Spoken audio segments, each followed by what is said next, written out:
Doug Peterson's Jags are going to be facing Mike McDaniel's Dolphins away in Miami for week 1. Can the Jags pull off a win? We're going to go into it right here for the game preview on the Jaguar podcast.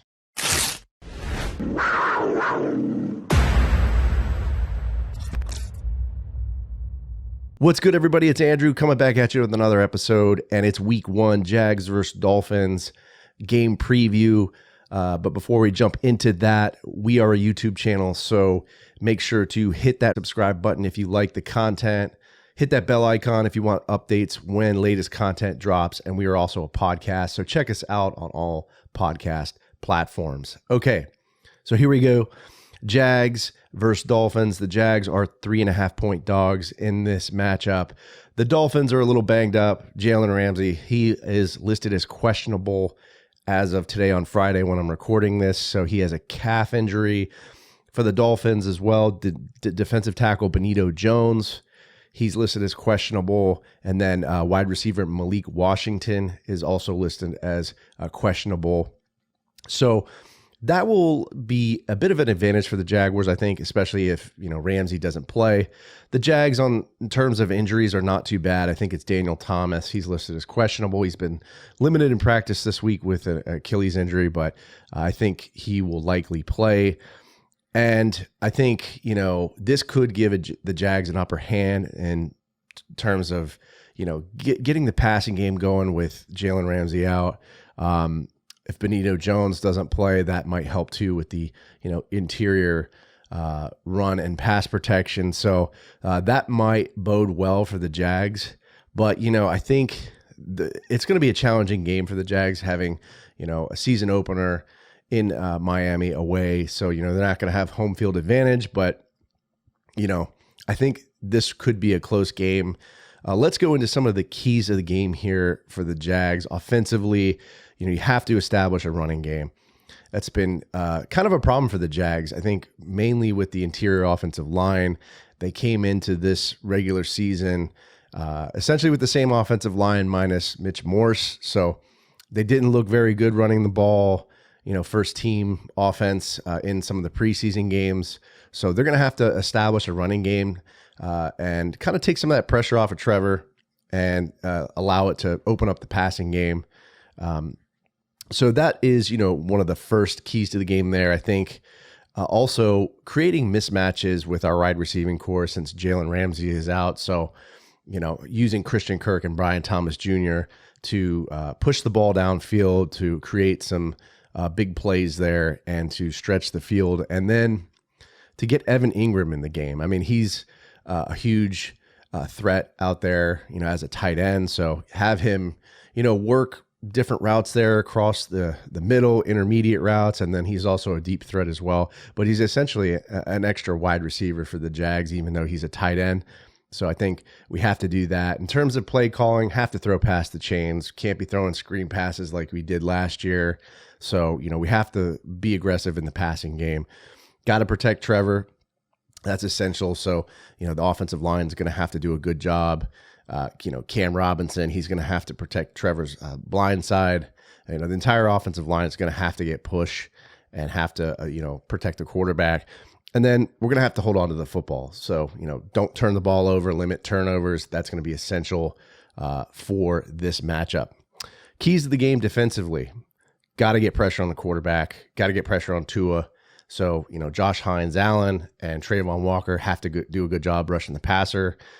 Force him to throw the ball in coverage, get their hands up. The D-line's going to have to get their hands up and get in Tua's face. He could run the ball, so we have to maintain great outside contain on the edges. And then, looking out for weapons like Tyreek Hill, who is just amazing, amazing talent, super fast. I imagine the Dolphins are going to try to mix it up a little bit. They're going to try to, I could see some jet sweeps off the edge because, Tyreek Hill is just super fast. So we're going to have to watch him like a hawk, have somebody on him and make sure he doesn't break free because he is a playmaker. And then we're going to have to stop the run, have to stop the Miami running game. If the running game gets going, we're going to have trouble. This could be a long game for Jacksonville, so have to stop the run. All right, let's go into some of our key matchups here. We'll start off with the Jacksonville offense. So we have Christian Kirk and Brian Thomas Jr., two Jags wide receivers versus Miami cornerback Storm Duck. And I think he will be likely filling in for Jalen Ramsey since he'll be likely out with that calf injury. So the Jags could pick on him with, Kirk, who's, in my opinion, the number one, and Brian Thomas Jr., who's a deep threat, had a really nice preseason, is showing promise. So I think that will be one of the key matchups to look out for.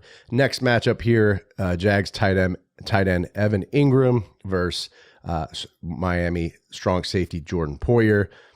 I think Ingram's going to have to win this matchup. He's going to have to get separation and get open across the field for those intermediate routes, crossing routes, and then, deep routes as well. So last matchup here that I think will be one to look out for is Jags left guard Ezra Cleveland versus former Jaguar and current Miami Dolphins defensive lineman Calais Campbell, the mayor. So that's going to be a tough matchup for Ezra Cleveland. Calais still has a lot left in him. A lot in the tank. I mean, he's going to be a future Hall of Famer, and it's just going to be a tough matchup, I think, for Cleveland. He's going to have to be able to minimize Calais Campbell and kind of make sure he's not a disruptor there in the backfield.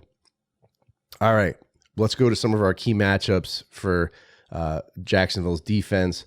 We'll start here with Miami wide receiver Tyreek Hill versus Tyson Campbell or Ronald Darby. Man, that's going to be a tough one because Tyreek Hill is such a talent, so they're going to have to jam him up on the line and make sure that he doesn't get open deep downfield because he's super fast. And if Tua connects with him, it could be a long day for the Jacksonville defense. Next matchup here, Jonnu Smith, tight end for the Dolphins versus Jags strong safety Darnell Savage.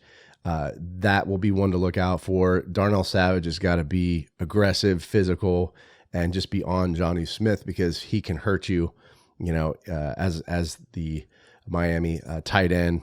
And then last matchup here is Miami right tackle Austin Jackson versus Josh Hines Allen, our edge rusher. Allen's got to win this matchup. He's got to get pressure.